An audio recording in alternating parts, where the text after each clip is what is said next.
Okay, welcome everyone. I'm so excited to be here today with all of these amazing filmmakers to present our shorts program South.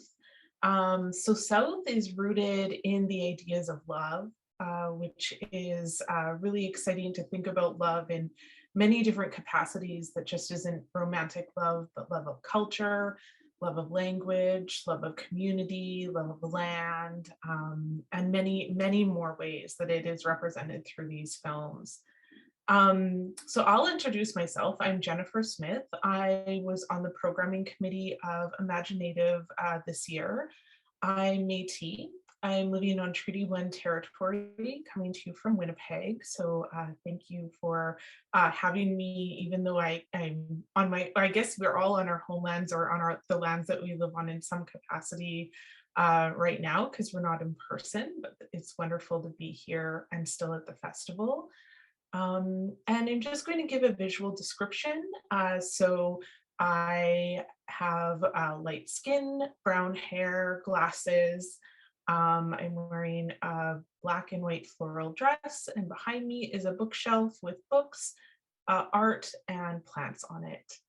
What I'd like to do is now ask the artists. I'll call on you to introduce yourself, but if you could just tell us a little bit about yourself, give a visual description, and also let us know which one of the films that you created. So I will start with Aka. Yes, hi. No Minganit. My name is Ita Johnson, and I am sitting in my kitchen, and I wear my some of my beautiful earrings, beaded earrings, and my theme for today is kind of like the purple colors. Yes, I am the director of imagineNATIVE, or the English title is You'll Be Okay. And I'm so happy to be here today. And then Mia, if you could introduce yourself. Yes, my name is Mia Billman Larsen, and I am the producer of imagineNATIVE, You'll Be Okay. And I'm sitting currently in Ilulissat, in a little further north than Aga. And I have brown hair and also a pair of, I guess, beaded earrings. And I'm wearing black clothing and with colorful purple and orange earrings. And Kay. Hello, I'm Kay. My pronouns are they, he, she. I am Chinese Métis and currently residing in Toronto, Ontario. Don't mind the strange moving figure in the background. That's just my cat with some anxiety, separation anxiety. And the film that I created for this that's in this festival is Will Flowers. So yeah, I'll take it from here as my cat plays Jack in the Box in the background. Ita. Hi, it's great to be here. My name is Ita Johnson. I'm the director of Keen Chen Dutsa, which means time and the seashell. I'm from Mexico, Indigenous. I have black hair, brown eyes, and I'm wearing a gray turtleneck and copper-colored large earrings. I'm sitting in my living room, but there's basically a white wall behind me. And Pilatuk. Hello, I'm the director, producer, and writer of Puisi. I am in Nuuk in my office. I have black hair and light brown skin with I'm wearing a turtleneck sweater. Thank you. And Erica. Bonjour, imagineNATIVE. My name is Erica Daniels, and I am the director-producer of the film Gift to Give, and I am Cree Ojibwe from Winnipeg, Manitoba, originally from Peguis First Nation, and I have long black hair. I'm wearing a grayish whitish shirt, and I am in my living room in Winnipeg, Manitoba. And Mila. Hello, my name is Mila Nakeko. I'm Dene Suslene. I'm in Yellowknife, Denin Day, originally from Fort Simpson, Tlitslikwe. I made the film Kita Among the Birch. I have messy black hair with red tips and my favorite earrings I just got this weekend. And the sun is shining through my plants in my living room. Wonderful. Thanks, everyone. I'm also really grateful for all of the earring pride that's been going on throughout the festival, but especially now here today again. So yeah, we're going to just move through a few questions. You know, I've created these questions sort of as a way that things that I saw that reoccurred through some of the works that were themes, but also things that everyone can answer. So they're not specific to any one work. Feel free to answer them as you like. If you feel like you don't want to answer one of the questions, don't feel pressure to. The first question I had is, as I already said, the program was grounded in the notions of love, but not necessarily traditional ways that we see love represented on screen. There's so many examples of love in this program, including land, culture, community, kin. There's also is romantic love. And I'm wondering if you would like to talk a bit about love and how it may have influenced your making of this work. And just jump in, whoever would like to go first.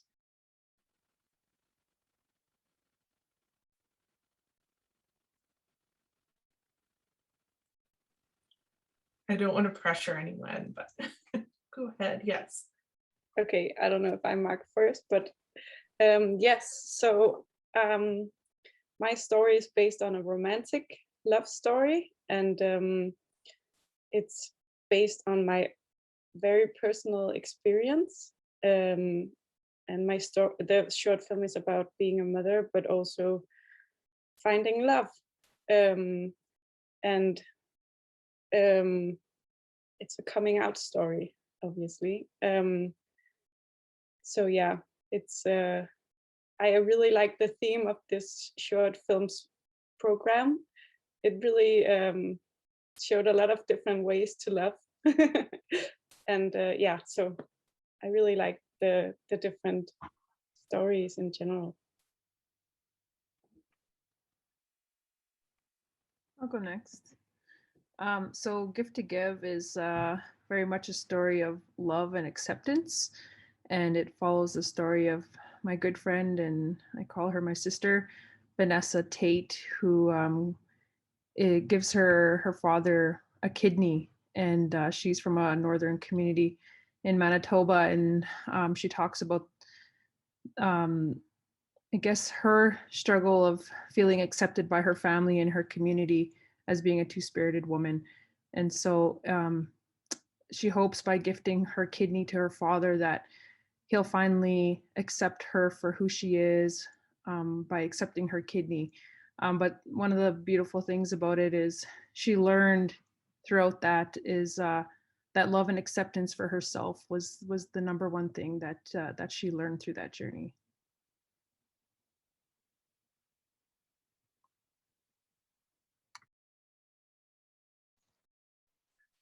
I'll go too. Yeah, so Little Flowers is definitely all about love, like just whether it be, love from your grandmothers or love from your community and your friends and your family. It's just all about, having that love in order to like help thrive within your communities and within yourself, and just growing futures.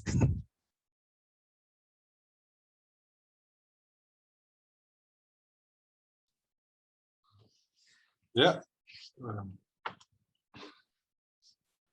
This poesy is seal hunting in 1 minute. So hunting is a big part of our culture in Greenland. We've been hunting seal, or I've been hunting seal since I was a little kid, when my father used to sail around just hunting seals, and a lot of my friends and all of the people I know has experienced seal hunting. So I wanted to, and a lot of people from outside of Greenland often ask me how we hunt seal, and I thought to myself, okay, I want to make a short film and explain seal hunting in 1 minute, and of course our love for hunting that way. Yeah.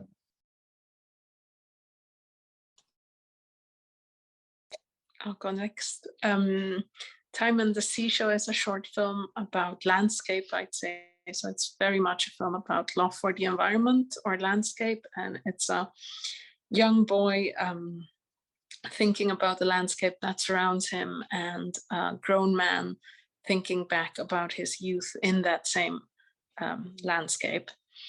But it's also, I think, a film about a love between generations, because the people who act in it are 3 generations of man: a grandfather, a father, and a boy.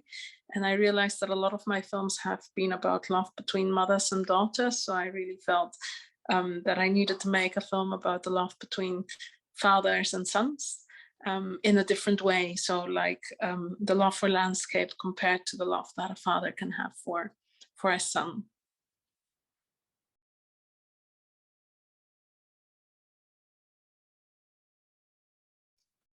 Mila, Yeah. Hi. So I made Kita for the NFB had wanted some creators and filmmakers to make films about the pandemic and what we were going through at the beginning. And my family and I went out on the land for 5 weeks. And so I filmed, it's kind of like a visual journal of our day-to-day lives living in a canvas tent. And it was during the spring. And so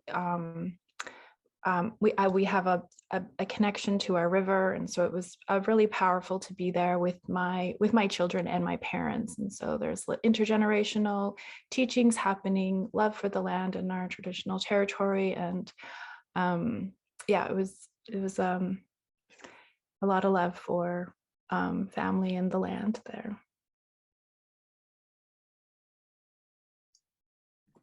awesome. Then yeah. So with producing Ida Hansen's imagineNATIVE, besides of course the story and everything that was so personal to Ida and the love within the short story, I really also experienced the love on set, because this was a no budget production, and we did it with the love for film, with the love for storytelling. And it was so nice to see that people were coming together and doing this in the spirit of everyone just loving this and loving to do the work, even though we did not have a budget. So this was just so great and amazing to have such great colleagues working on something that meant so much to us and Ida, and that was really nice. That leads actually very well into my next question, which is that the connectors, like, of all of these works are really broad. And I think, you know, the ways that the programming committee talked about each of these films as we chose them for this program, we really each had these very unique connections to each film in our own ways. And we talked about how we felt about them, the love that we felt, but also realizing that love is a way of really broadly bringing things together. But one of the themes that we saw in every single one of the films was community, that those ideas were present. And so these connections of love and community seemed really present as we were bringing this together. And it seems like in what all of you have talked about is that community did play a role in the creation of these works. And I'm wondering you would each like to expand a little bit on the ways that community played these roles in your films. And I guess, you know, I don't want to make it awkward of people having to just jump in, but if we wanted to go sort of in a similar rotation, so Aka, you had started last time, if you don't mind starting us off again. Of course not. That's fine with me. Yeah, I think that's so true about having community, because, well, I don't know how it is in all the other Indigenous filmmaking or the different areas that we all come from, but definitely in Greenland we have so little funding to make films for. So as Mia already said, we did this short film with no money, basically, which is always a difficult task to take on when making a film. But I think that I don't know if it was something to do with the pandemic and everybody was eager to get on and make a film, or if it was the script that convinced people to be on board on this story. I hope it was, maybe it was a what's it called, like a combination of these two things. But definitely I felt this community when making this film, both on set, but also in the post-production. It was filled with good people, and I am ever so thankful for people to you know, help out in this way. Definitely.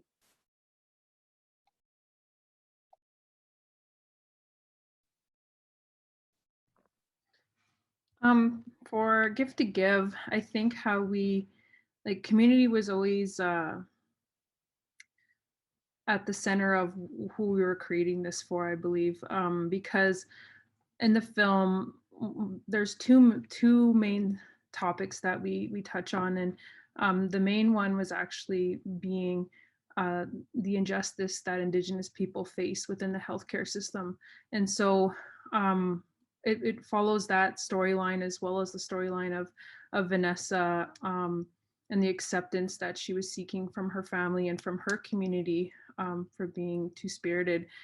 And so I think, like, the goal of the film was very much to start conversations within those areas, because they are, you know, could be like stigmas of those conversations, especially within Northern First Nations communities, where you know, they're still uncomfortable with those conversations, but those conversations need to happen. And so it was very much a message for young Indigenous youth to sort of see the bravery that Vanessa went through in both of these two different ways of showing her courage of giving up her kidney, but also sharing her story and her struggles as a two-spirited First Nations woman. So yeah, that's what we really hope for, was just being able to start those conversations, and the film has successfully done that, and it's continuing to do that, and allowing for those conversations to take place across Canada.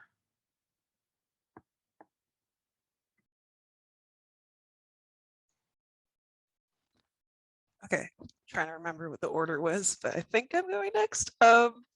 So yeah, community. I honestly, like, even outside of this film and before the film, like, I've always found that, like, the times that I felt the loneliest, the more excluded, was when I didn't have any connection with, like, any family. I was kind of alienated in a sense. But over time, I've learned that, like, you know, whether it be connecting through, you know, Chinese community, Native community, queer communities, you know, I've found so much love within these communities.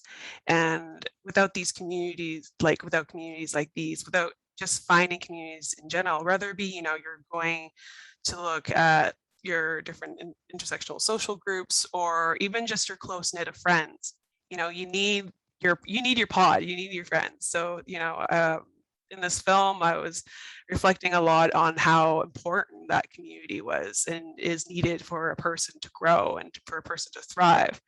And also I was just a low key missing, you know, feeding my friend, making dinner for my friends when I'd have them over. So I was just imagining of when I would be able to have friends over again and to feed everyone, whether it be my small close friends or, you know, just helping out with community itself.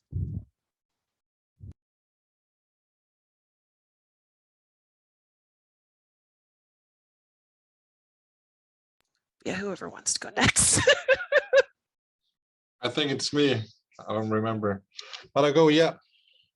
Yeah, Boise, it's very, I don't know, it's with, I have talked to a lot of hunters before making this movie. It's very important for the hunters and me to show the world that we're not torturing seals. We don't club the seals. So we have to find a way to, I have to find a way to film this with the respect of the hunters, that they don't get somehow,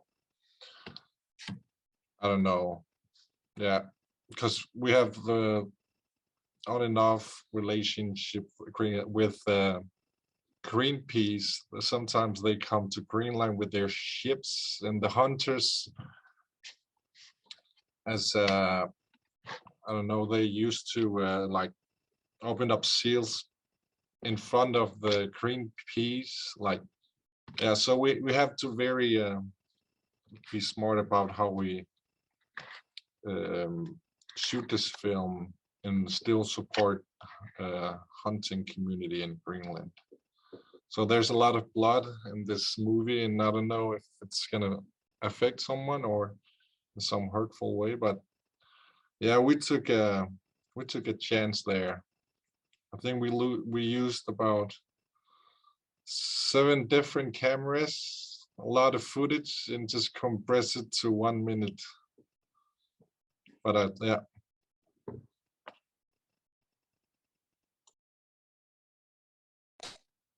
Yes, Time and the Seashells started because we returned to the community of the screenwriter, a Mixtec rural community in Oaxaca, Mexico. And he felt that he was missing certain things in the landscape, particularly biodiversity, like certain species of animals that he used to see when he was a child. He didn't see them now, and he started to be worried about this being an effect of extreme drought that was in the region at the time, which again is an effect of climate change. So we decided to make something about it. He wrote the text and I filmed the images, and we thought, so that's the reason why we filmed it the way that we did.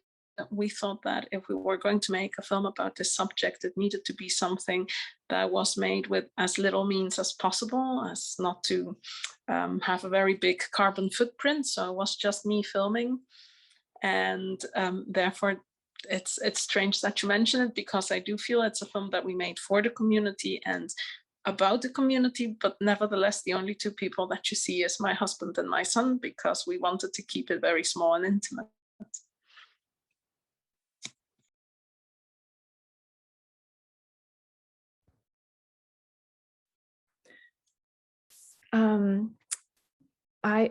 I filmed Kita out on the land, and we were quite a ways away, and it was near the beginning of the pandemic in the spring when we were all self-isolating, and we decided to bubble up with my parents and my children. And so my parents were very supportive and happy to be a part of the project, and my kids were not, like, they're kind of teenagers, so they weren't really too excited about being a part of one of my projects. But a lot of the filming and going out to the camp was really inspired by some elders that I was working with at the beginning of the pandemic that were teaching us and sharing stories from earlier epidemics that happened way up here in northern Canada, and how a lot of our people survived was by going out in smaller family groups onto the land away from communities and not traveling into communities. And so that's where the conversation about going into a family camp came from. Was these stories that I heard from elders from different communities.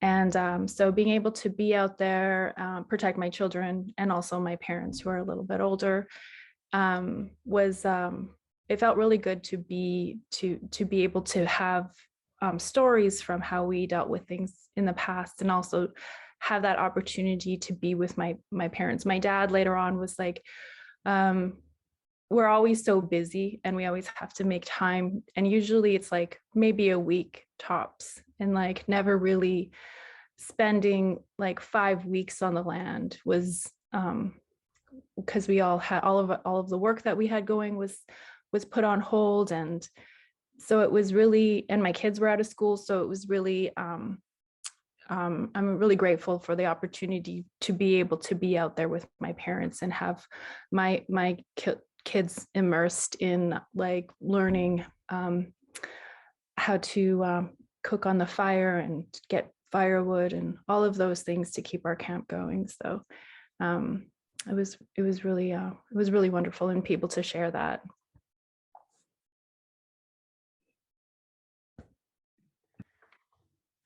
Yes, and I would say again with imagineNATIVE, the story that Aga let us tell, her story is one of many stories of single moms working and trying to find their place within the community, and with wanting to work, with wanting to still go out and have a life with other responsibilities than like to themselves as well.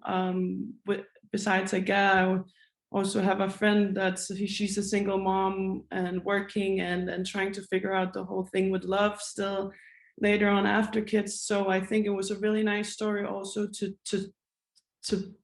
tell and to be a part of, since this is something that we really get to see a lot of women go through today, having to deal with how the community either views or thinks or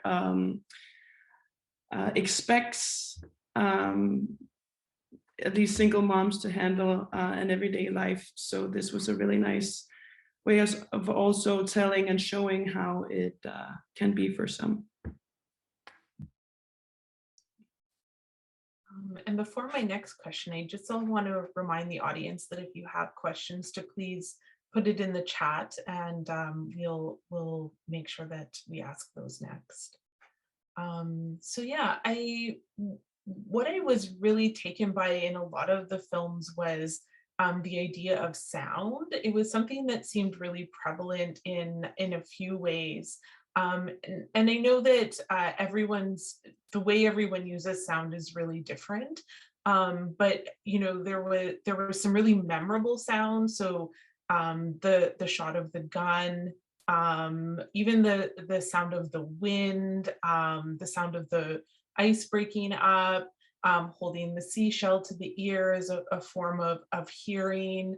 There were just, it would seem to over and over, and I was like, I watch a lot of short films, and for some reason in this collection, it was something that I really I could hear those sounds even later on while I was thinking about the work. And I'm wondering if each of you could talk a little bit about the ways that you think about sound while you're creating your films. And I know that I've just brought up some examples that doesn't cover everyone's film, but please, everyone answer. I wasn't just pulling out on those certain films. But yeah, so let's talk about sound, and we'll go in the same order if that's okay. Yes, for sure.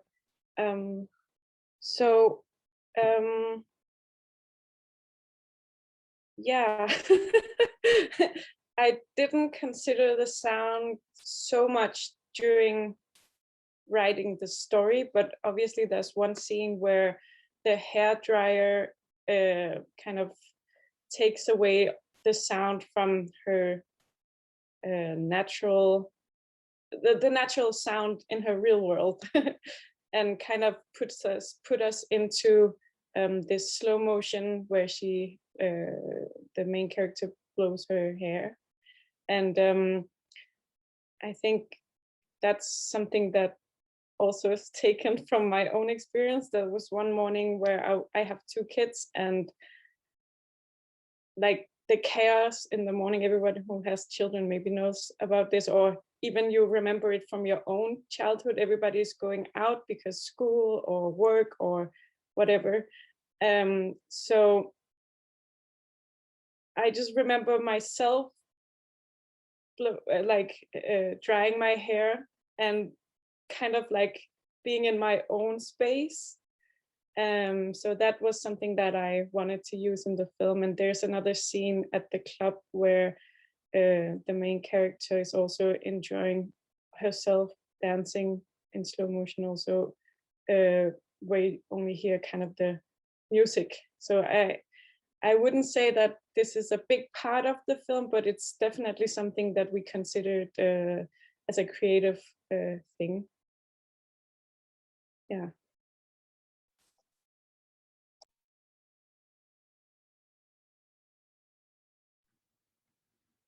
I'm trying to think of something with mine. Mine is a documentary, so it was just really following what was happening in those moments. But I think with sound, there's nothing really significant that really like stands out to me, except for the sound of like when we would cut in and out of like what was to be anticipated, because again, like we didn't know if her father, who she was giving her kidney to, was going to survive or not. So I guess just in those moments of holding those pauses with silence to kind of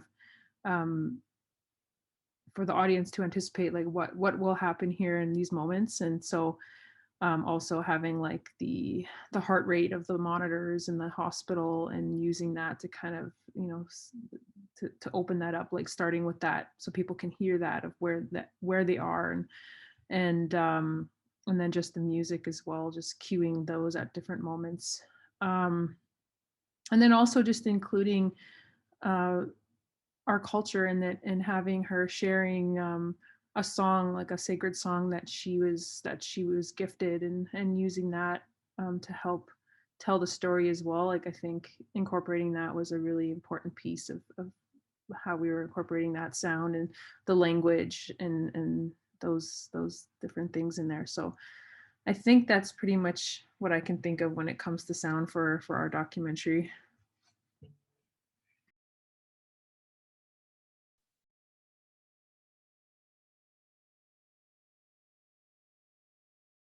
I think you're on mute, Kay, but we can't hear you. Okay, we figured it out.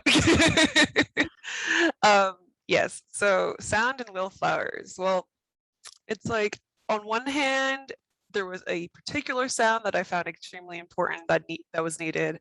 Well, on the other hand, I knew that I wanted this film to still hold up, especially as I know I do a lot of video editing, and I know it tends to be a case where a lot of people watch films on mute.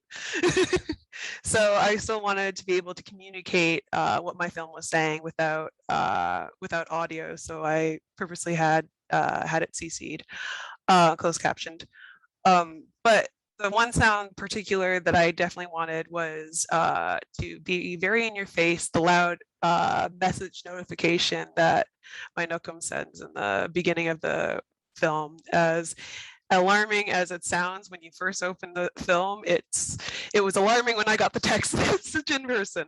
But yeah, actually really funny story. When we were first trying to figure out the sound for that, my audio friend originally set it up as an AOL noise, and I'm like, let's modernize this a little bit. And just switched it to like a Facebook notification, which actually the profile picture of Nokum in the start of the scene is actually, I drew her profile picture on Facebook. But yeah, sound. Anyways, continuing.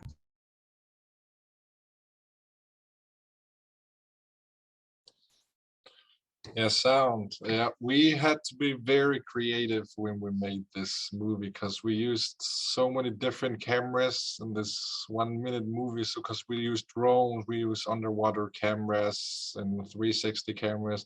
So we had to be very creative. So there's yeah, the water's rough and there's wind. So we use a lot of like not original sounds from yeah.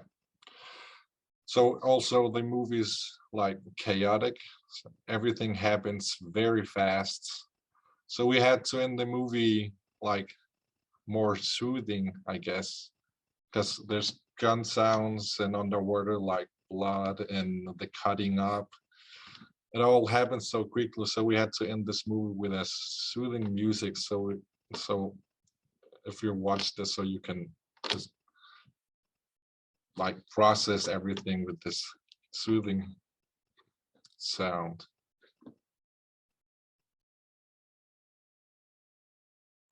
Yes, so I knew from the beginning that sound was going to be an issue because I was shooting all by myself. So I didn't have a sound recordist and only had a camera microphone, and those tend to be terrible. So I spoke early on with a sound designer and told him, well, I'm going to come back with a lot of material with no good audio. What should we do?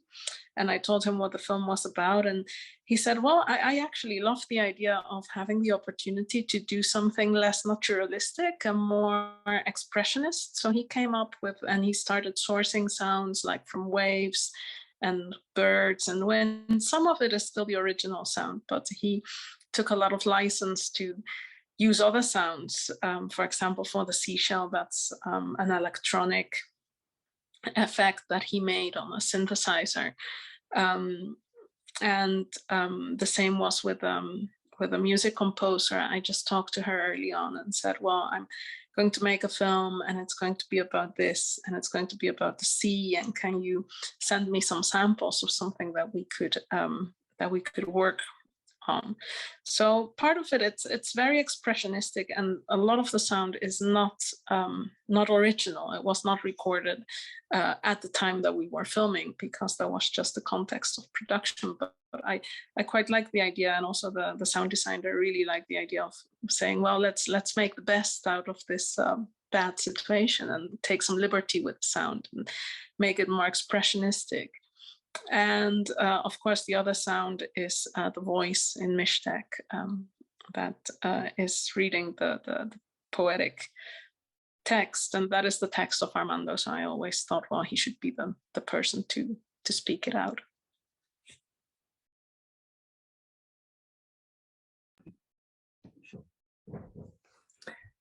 The sound for Kita, I filmed the whole thing on an iPhone 7. And so through the NFB, the National Film Board, I worked with the sound designer, Johnny Bluro, I think that's how you say it. And he cleaned up a lot of the sound that I had captured on my phone.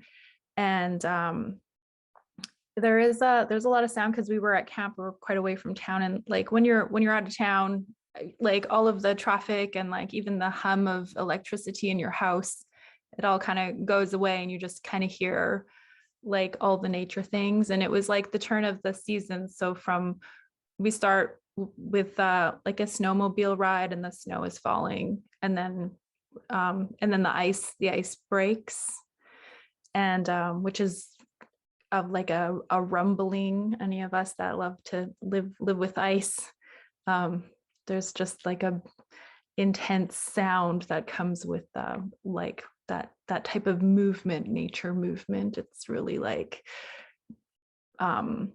it's like, yeah, so that was really like an emotional part for me to be beside the river when it broke, because it's been a really long time since I was had that experience. And like the birds all coming back. So we were in this area by the river where there was thousands and thousands of songbirds that flew through for a couple of days, and then the geese and swans and all of the animals. So there's a lot of bird sounds, and the scraping the moose hide, which is also one of my favorite sounds. I love the sound of scraping a hide. And so yeah, lots of really like camp sounds and nature sounds. And the sound mixer that I worked with, the sound designer, he really cleaned up a lot of the things that I captured, and it was really I was really impressed by the work that he did. So yeah.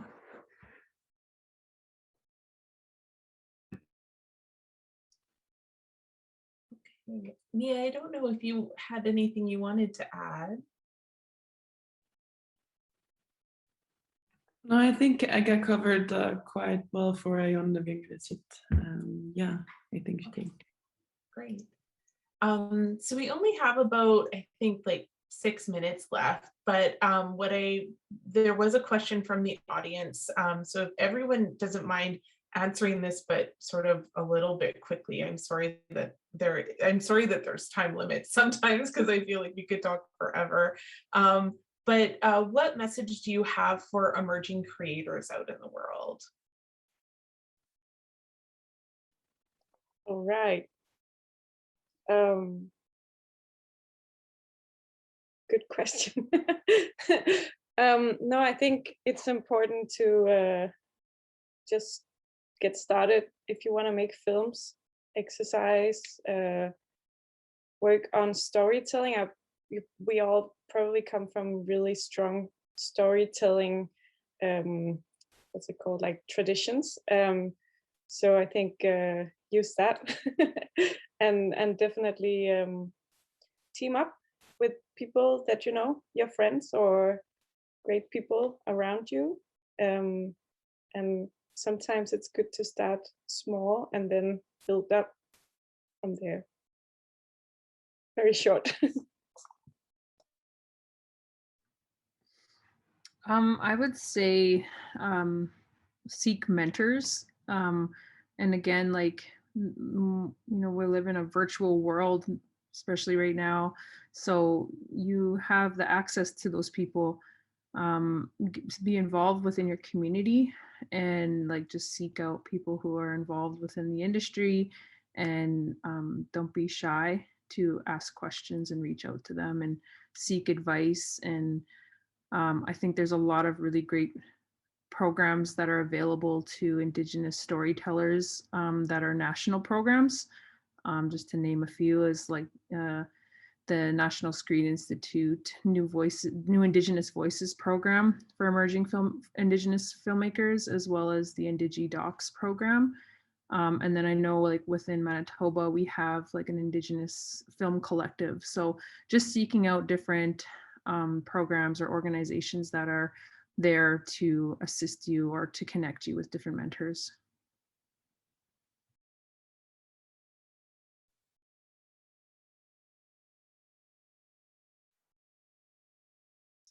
We can't hear you, Kay. Hey, okay, sorry, I gotta keep remembering that. Yeah, just keep making things no matter what, because let's be real, especially when you're starting out and emerging, everything feels like it's against you, and you're just going to have to keep making things, whether it be like, you know, you're just writing quick notes here and there. I mean, I was just reflecting with my mom a bit earlier today, as we were just saying, like how when I first moved to Toronto, I was like, yes, I'm gonna be a filmmaker. And she's like, no, your life's gonna suck and you have to endure some things first and then you'll make it maybe. And yeah, and I just remember like 3 years ago, I was working as a hostess at a restaurant doing closing, and I would be by myself with like a scrap piece of paper, and I would sneak on the internet on the iPad and just had this whole list of all these different film festivals that I would want to submit in. And imagineNATIVE was on that list, and here I am 3 years later. So like just keep keep going, keep writing all those ideas that you have down on paper, anything that's around you, your phone's notes, you know, everything's a resource if you look at it. Everything's a resource not to exploit, but, you know, work with your communities and you'll figure it out.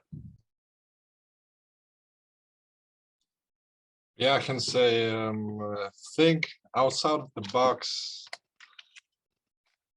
Right now we have so much technology. You can approach some object or some idea and just think it over again and again and again till you find something new in an everyday item that you see every day, and somehow approach it from other angle or another, I don't know, just think outside of the box and make something creative out of it.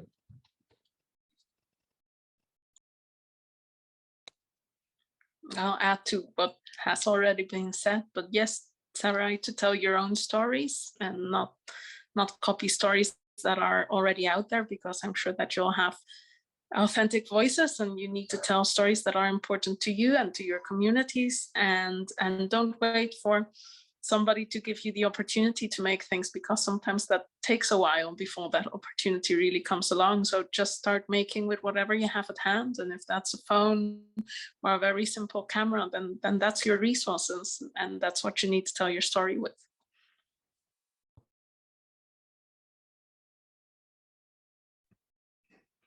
I'm making notes. I still feel like I'm an emerging filmmaker. We're always learning. That's the thing. Yes. Yeah, like just everybody's giving such good advice. Yeah, just I worked with a lot of filmmakers on various different things, like from transcribing TV shows to producing, like co-producing and stuff. So it's just like trying to get as much experience as I can working in film, either in front of the camera or doing transcribing. So it's I just love the whole like process of creating stories and films and stuff like that, and I think every part of it is so interesting, and just everybody working together, it's a lot of fun. I just worked on a commercial this past weekend, and it was just like being in a film with a film crew again was just like so fun, even if it was for 2 days. So yeah, just get experience working in a crew. Yes, and I would say again, get started, go do your thing. I mean, a lot of even like I and a lot of others usually hesitate when it comes to doing a project, and the right time, the right crew, the right project, the right place, you know, it might not be right now, and it could take a long time. So definitely jump right into it, get started, and you'll find your way. So all of us are still finding our way, but we're trying. So get started. That's definitely what took me some time, but yeah. Well, amazing. Thanks, everyone. And thanks for your amazing films that you shared with us, and all of this beautiful insight that we got today into the making of your films. I'm personally really grateful to have gotten to engage with you and to have seen these works. I'm just going to remind the audience that all of today's programming went up this morning at, I think it was 10 a.m. Eastern time. You have 48 hours to watch the work, so please take the time to do that soon if you haven't already. And just a reminder that also there's 2 Audience Choice Awards that you can vote for, both for feature and short films. So please do that on the imagineNATIVE website. And if you need assistance with anything throughout the festival, remember to use the help widget. It's there to help you. So thanks, everyone. I guess we'll be seeing you again. There will be another conversation happening in about 15 minutes with another shorts program. So we'll keep talking throughout the festival. Okay, have a great day.